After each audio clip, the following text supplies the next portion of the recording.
हरे कृष्ण। आज हम सुनेंगे श्रावण शुक्ल पक्ष की पवित्र पुत्रदा एकादशी की व्रत की कथा। आइए जानते हैं इस व्रत का अद्भुत महत्व और भगवान विष्णु की महिमा। धर्मराज युधिष्ठिर ने भगवान श्री कृष्ण से पूछा कि हे मधुसूदन, श्रावण मास के शुक्ल पक्ष की एकादशी का क्या नाम है, किसका पूजन किया जाता है और व्रत की विधि क्या है। भगवान मधुसूदन बोले कि हे राजन, श्रावण मास के शुक्ल पक्ष की एकादशी की कथा सुनने मात्र से वाजपेयी यज्ञ का फल प्राप्त होता है। यह प्राचीन कथा द्वापर युग के प्रारंभिक काल की है। उस काल में महिषम त्रिपुर में राजा महिजीत का शासन था। वह प्रजा का पालन सुखपूर्वक करता था, लेकिन दुख एक ही था कि राजा के कोई संतान नहीं थी, इसलिए वह चिंता में डूबा रहता था। राजा सोचता कि पुत्र के बिना ना तो इस लोक में सुख है, ना ही परलोक में। राजा ने पुत्र प्राप्ति के यत्न तो काफी किए थे, लेकिन सब व्यर्थ गए। वृद्धावस्था की ओर अग्रसर राजा की चिंता और भी बढ़ने लगी। एक दिन राजा ने प्रजाजनों के माध्यम अपनी चिंता व्यक्त करते हुए कहा कि हे प्रजाजनों, ना तो मैंने अपने जीवन में कभी कोई पाप किया है और ना ही अन्याय मार्ग से धनार्जन ही किया है। ब्राह्मणों व देवताओं का धन भी कभी हरण नहीं किया और ना ही किसी की धरोहर को हथियाया है। प्रजा का पालन मैंने अपनी ही संतान की तरह किया है।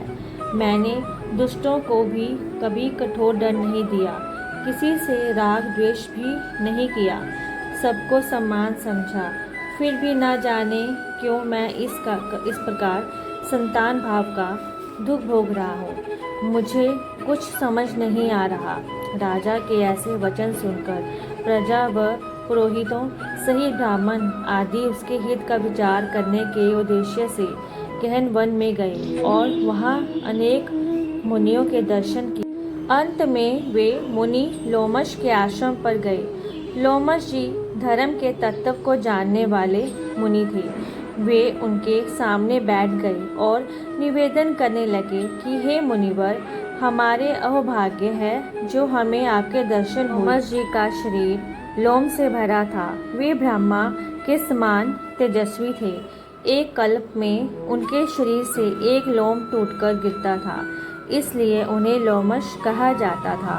लोमश जी बोले कि हे ब्राह्मणों, आपका यहाँ आगमन किस कारण हुआ है?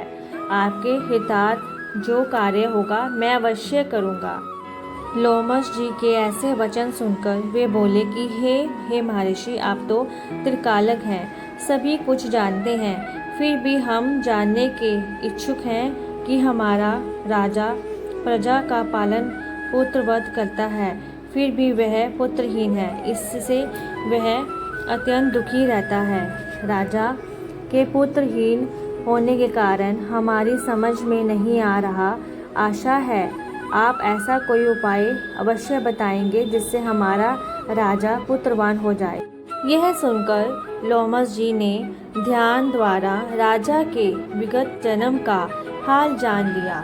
वे बोले कि हे महानुभावों, पिछले जन्म में तुम्हारा राजा अति निर्धन व दुष्कर्मी वैश्य था और एक गांव से दूसरे गांव में व्यापार के लिए घूमा करता था। एक बार ज्येष्ठ मास के शुक्ल पक्ष की दशमी तिथि को जब तेज धूप पड़ रही थी, वह दोपहर के समय एक तालाब के तट पर जल पीने पहुंचा।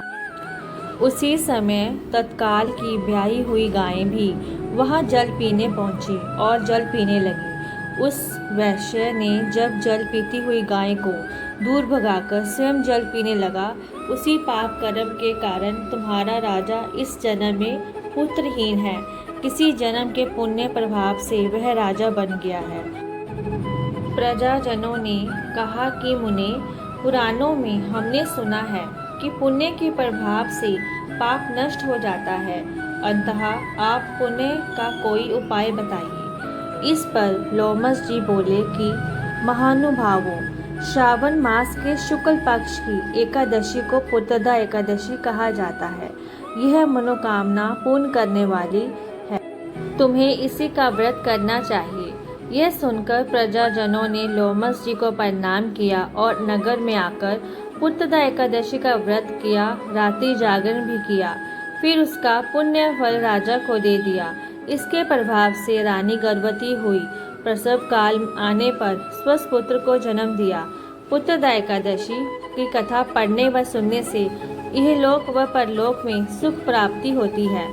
पुत्र पाने के इच्छुक लोगों को पुत्रदा एकादशी का व्रत अवश्य करना चाहिए।